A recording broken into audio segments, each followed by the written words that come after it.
exactly, it's 20 to 9 by the way, exactly 5 years ago this morning, the news was breaking of the terror attacks in Mumbai. It was kind of all played out on TV as well, wasn't it? 10 gunmen attacked a range of targets across the city in a coordinated raid that had started late in the evening, killing 165 people. One of those who was in the city narrowly escaped death is the Northwest Conservative MEP, Sajjad Karim. He is live on the programme now from Brussels this morning. Thank you for joining us this morning. Good morning, Graham. 5 years ago, take me back to that day. Where were you and why were you there? Well, I was actually in India in leading the EU-India Free Trade Agreement negotiations on behalf of the European Parliament. And we'd just flown into Mumbai that evening, arrived at the hotel, literally a matter of, 15 or 20 minutes before the whole scenario started to unfold. So we'd just arrived when it all started to happen. Okay, and when did you first discover that something wasn't quite right? I think it sort of, it was a realization that opened up over a matter of maybe 5 to 10 minutes. I was actually stood immediately outside the hotel where we were staying, which is the Taj Hotel, which was one of the main ones that they attacked. Initially, I heard what I thought was firecrackers outside.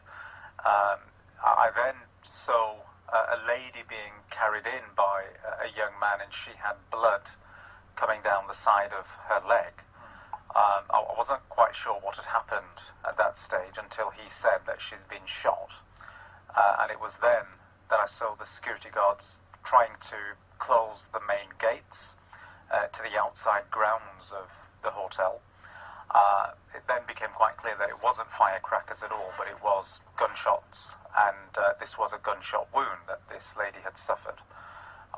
Then, along with everybody else who was outside, we were ushered into the hotel by the security staff, into the main lobby area. People within the lobby area, I think there must have been about 35 of us at that time in the lobby. I didn't know the layout of the hotel because we had just arrived, but people were making their way to the other side of the lobby, to the left, in order to, I suppose, exit from there, because we expected gunmen to be following us into the building from the entrance that we had just used. But as we got to what we thought would be a safe exit, another gunman appeared immediately in front of us, and then just stood there and started shooting at us. I had quite a lot of people who were in front of me, to the side of me, and some behind me as well. And literally, I mean, the people that were in front of me, I started to see them getting shot and begin to fall.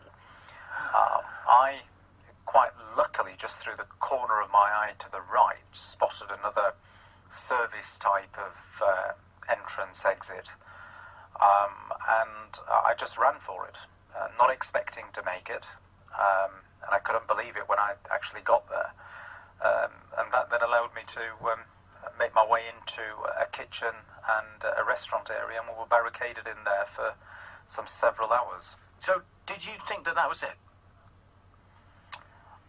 Initially, yes.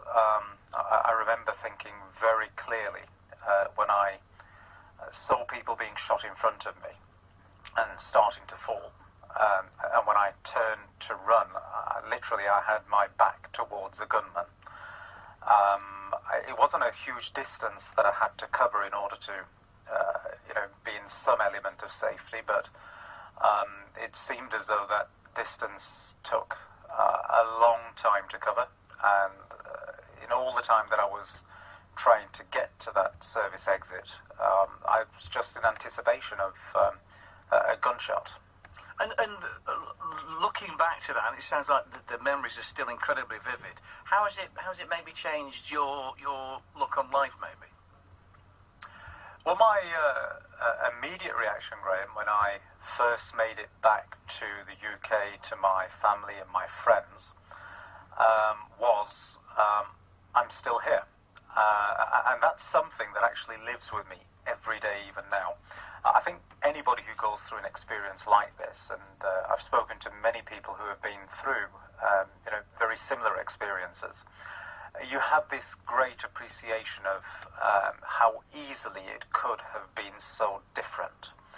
And particularly when you yourself witness other people paying with their lives at the very instant that you managed to get away with yours, you appreciate it all the more so. Okay, I will have to leave it there, but thank you very much for joining us this morning.